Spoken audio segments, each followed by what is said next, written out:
to say what you are saying. And the amount involved is so huge. Why don't you do the right thing to ensure that the proper thing is done for the people? Instead of putting maybe 2 layers, you only make 1 layer and off you go with the rest of the money. How can we build a nation like this? So we Christians must influence. A time will come. I can tell you for a fact, a time will come that those Christians who are born again Christians will not say that you politics anymore because of the way people will treat you. Somebody told me, look, you go out. He said, this time we will not vote for you.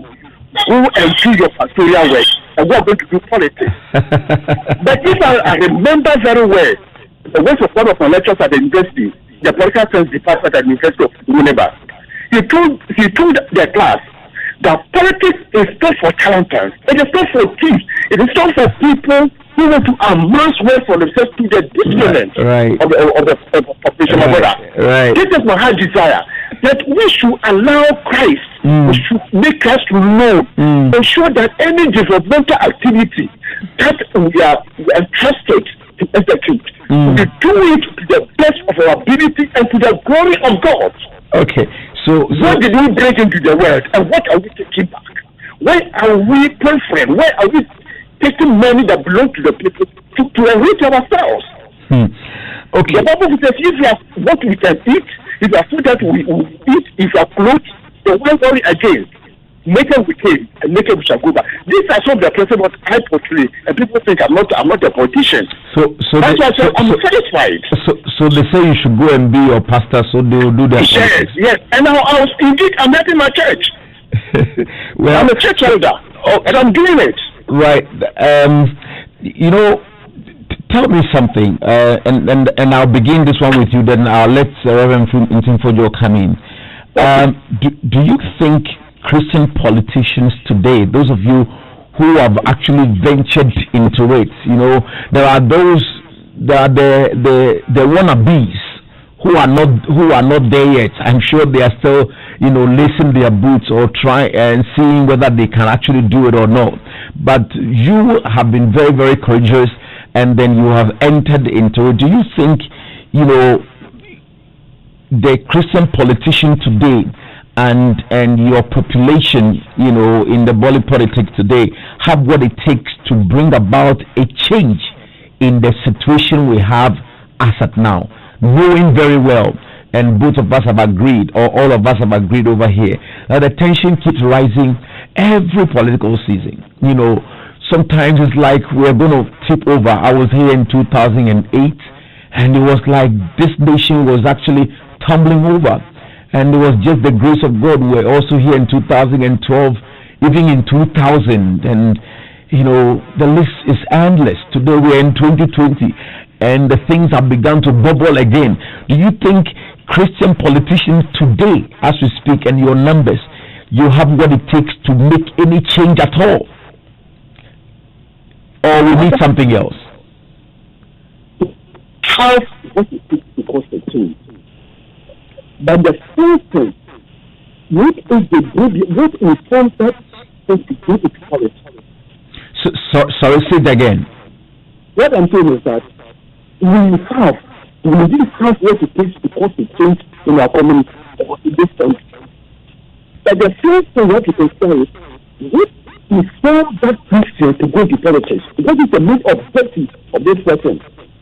Is he going to amass wealth for himself? Or is he going to assist or help in his or her own small way in the development of this country? Okay, so you are now questioning the motives of some of the Christians who are in politics today. So what you're saying is that it is not everyone who entered the politics with a clear sense of nation building in their minds. Exactly, my brother. Okay, so fine. So I'm saying that as what remains the status quo today, do you think that the Christian politician population has what it takes to cause a change, or we need something else? Yes, we have what it takes. We have it. We can do it. But my brother, we don't have to allow the world to over-influence us to do the wrong thing. Right. If all of us will agree, whether Fojo is aware, those of us who profess to be Christians in Parliament, if all of us will agree that it does not matter your political color, it does not matter where you belong to, we can try to pull this way to ensure that allow Christ to take a center stage in the politics we are doing in this country. So for the weekend, okay. one person can put to change. Okay. When we have the opportunity. But some of us, when we get up, they will stand and follow the world. Wow. Okay. 45 minutes past 9. Today we're going to allow you to call us on 0. Okay. So we're going to allow you to also be part of the program. Send your messages. So if you like, if you have any questions for Reverend Tim Fojo or Reverend Into, you send it to our WhatsApp platform 0244340437. Or those of you who are listening or watching us on Facebook, please write your questions.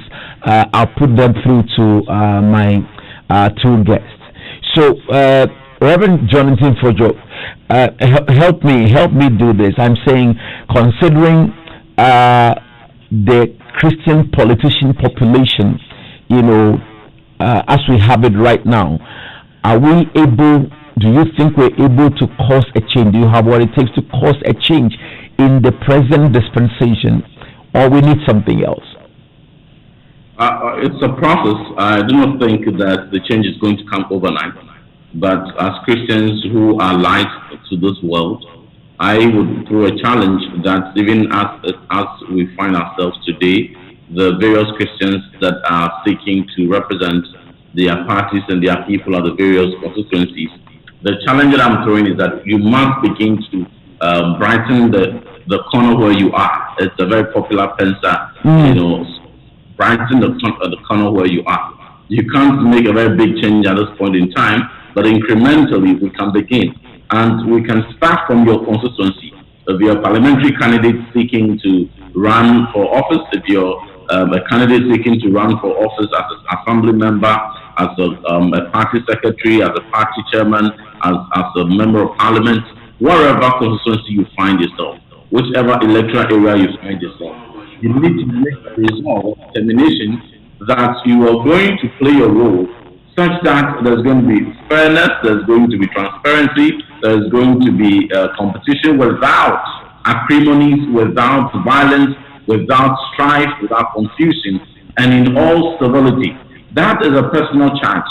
And when you begin to do so, and other parties want to do otherwise, soon the people are going to rise up. And we keep saying that the community of people are increasingly appreciating the right things that ought to be done. Very few people would want to lay down their lives on reasons that are not very tenable. Very few people are willing to do that. And so, as rational as people are, if Christian politicians are going to rise up today in their various constituencies where they are running for various offices, and to ensure that we're going to do campaign devoid of insults, we're going to run campaign based on issues, we are going to run campaign not by insulting people, running people down and maligning them and vilifying them, but we are going to not even attacking personalities. Ask the president to give a charge, very bold leadership, and say, look, some communicators are crossing the line. They are attacking the personality of certain candidates, which ought not to be so. We have enough, achievement. We have enough projects. We have enough policies that we have implemented and interventions we need to showcase. We are busy as communication, and I think that every Christian is going to rise up in their constituency and to charge his followers on the same course, and to say that if you're going to go on Facebook on my campaign and on my behalf, do your political communication without insults. Do your political communication without attacks, without vilification, without blows, without slaps, without guns, without weapons. If we all are going to take that charge, it won't take long before we get rid of our political system. All these confusion, strife, and violence that have come to unfortunately characterize our body politic. Okay, so let's bring in some of our viewers who are watching us on Facebook and some who are listening to us via radio, and keep your questions coming. Edward Kwesinya Miche has written.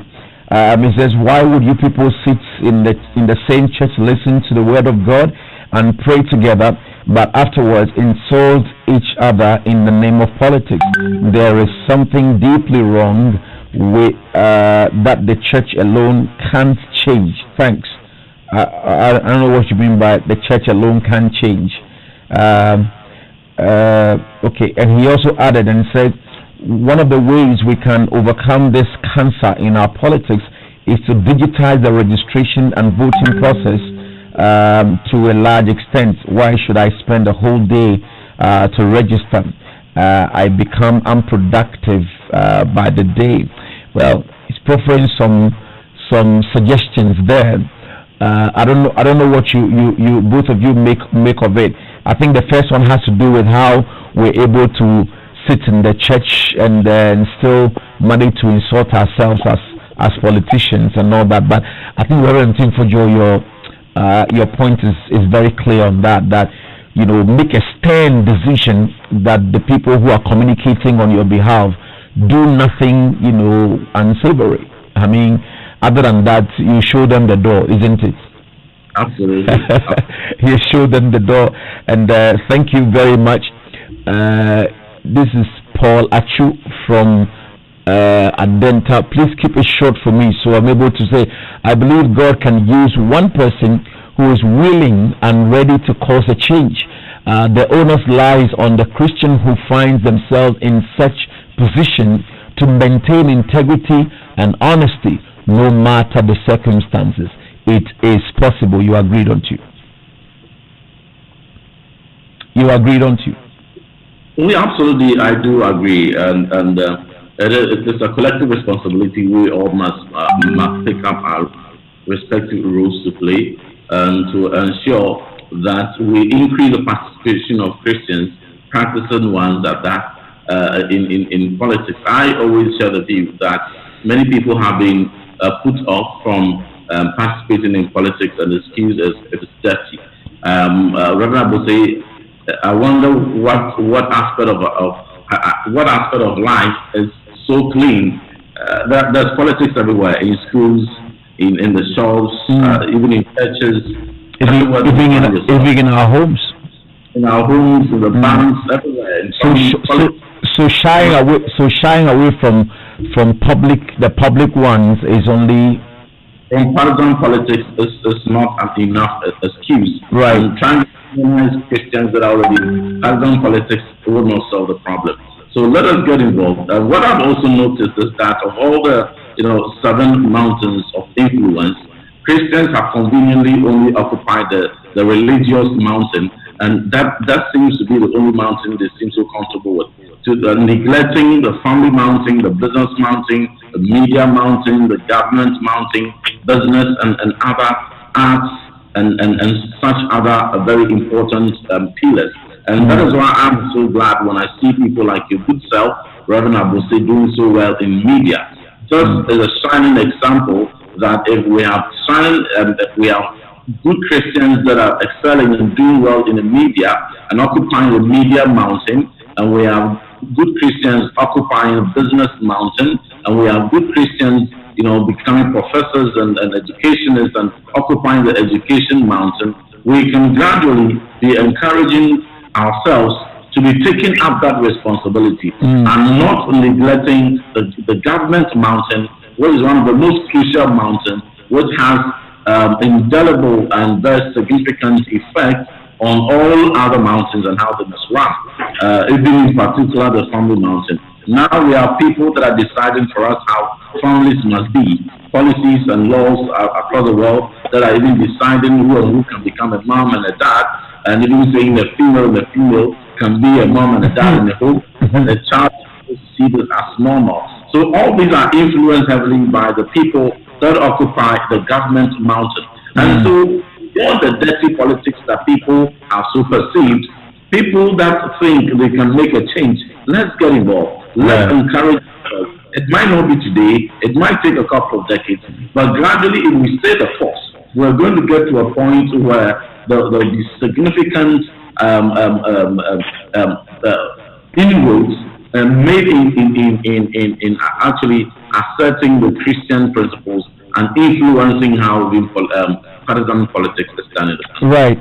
Thank you very much. So, Reverend, no Reverend Into, Honorable Into, there are two categories of people I wanted to speak to right now. There are those who have always said that or they have heard this saying that politics is a dirty game. Politics is a dirty game, and therefore they don't even think about getting there. Meanwhile, they are also very much involved anyway. I wanted to speak to them. You too. Somebody had told you that go and do your pastoral stuff and leave politics to us. And you say you are glad about it. It means that you are stepping out. Yeah. So speak to such people. And number two, I want you to also speak to the clergy, those who are not into politics, as in partisan politics, but they are overseeing churches and so on and so forth. Speak to them too in brief. Okay, I thank you very much for this great opportunity. People say politics is a dirty game. I don't subscribe to that. I don't agree with them.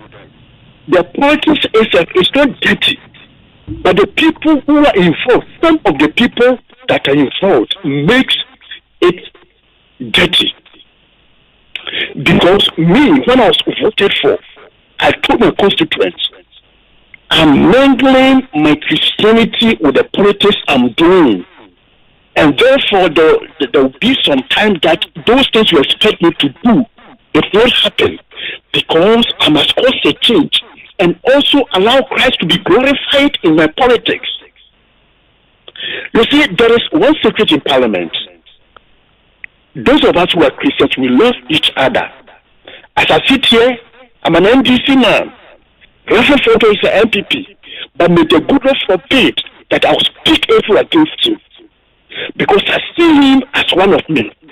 Even though we're in different political parties. Now, if everybody have that mentality, if we have that mindset, we can cause a great change in this country. But if I have been an NDC thing, so Reverend Photo is MPP, and that whatever he says is doubt, and you also to say whatever Reverend Photo is saying is nonsense, it will not help us, excuse my language. Right. It won't help us in any way.